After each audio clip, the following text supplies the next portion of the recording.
Hello, how are you? I've got a perfume from my job site today. Actually, রোজার উপলক্ষে নতুন একটা perfume দিছে আজকে। তো খুলে দেখা যাক এটাতে কি আছে আর কেমন পারফিউম দিছে। দেখে মনে হয় না খুব একটা সস্তা পারফিউম হবে, মোটামুটি ভালোই হবে হয়তো। তারপরও দেখি, এই যে বের করলাম এটা।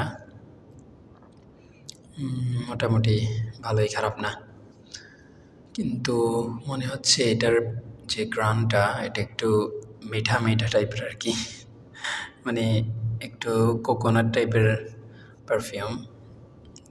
এবং পারফিউম একটু ডিপ না হলেই ভালো হয়, বেশি ডিপ হইলে আবার অনেক সময় মাথা ব্যথা করে আর কি।